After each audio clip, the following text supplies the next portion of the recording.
So my story real quick is, I was a top designer for Ralph Lauren and Tommy Hilfiger in 97, 98, 99, New York City, got to meet them both, was traveling all over the world, going to China, Japan, Hong Kong, everywhere. I was designing up against some of the best designers from Nike, Adidas, Puma, everywhere, and I was an advanced shoe designer, I designed the first basketball shoe in the shoe industry 20 years ago, so I had huge success in the shoe industry, I had the shoes I sold in the millions of pairs for Polo, and then I ended up moving down to Ralph Lauren, then I ended up moving down to Miami from Boston, and when I got down here, guys, in 2002, man, I hit rock bottom, and I couldn't find me a job nowhere. I have 5 years, degree in a bachelor's degree in industrial design, guys, and I couldn't find me a job nowhere down here, guys. It was depressing, man. I spent like maybe 3 or 4 years with like no work. I couldn't find a job nowhere, guys. I'm telling you, it was like one of the most depressing times of my life. So, I started just painting in the neighborhood, and from hard, I was doing painting, I was doing landscaping, I was doing anything I could to make money, guys. I had nothing. I didn't have $2 or $3 in my pocket for like 3 or 4 years. That's how bad it was. So I started painting in the neighborhood, guys, and a lot of hard work painting in this Florida heat.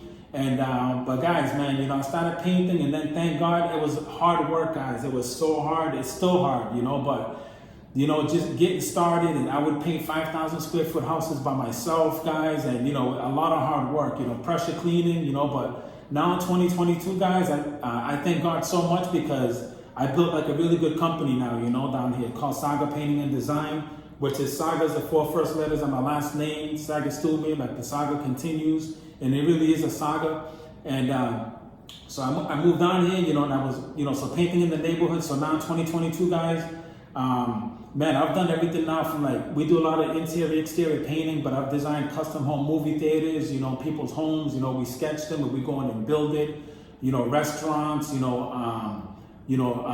dance clubs, designs on walls, wallpaper, just the amount of stuff that I've learned down here, in all these years. And I thank God, looking back, I wouldn't change a thing.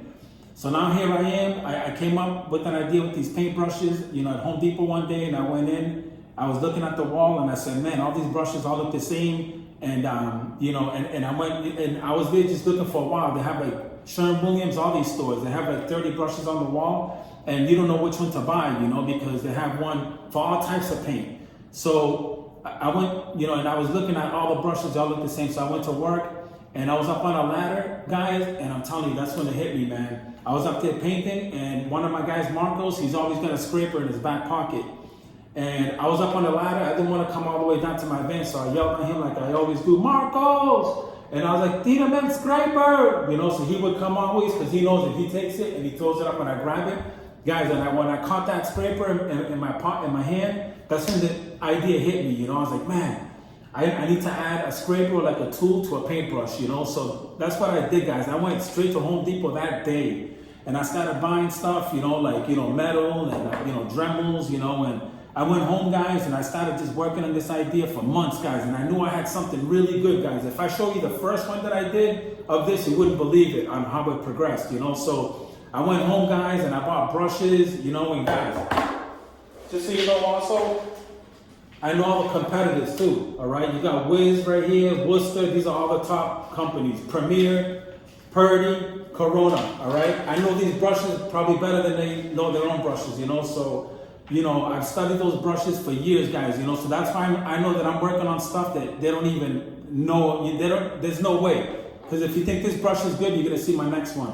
So anyways, so I went home and I was working on this idea, guys, and I made probably about 50 of these right here, guys, before I perfected it, and I finished the sample. I made the whole brush, the thumbprint, exactly how you see it like that, guys. I made those prototypes,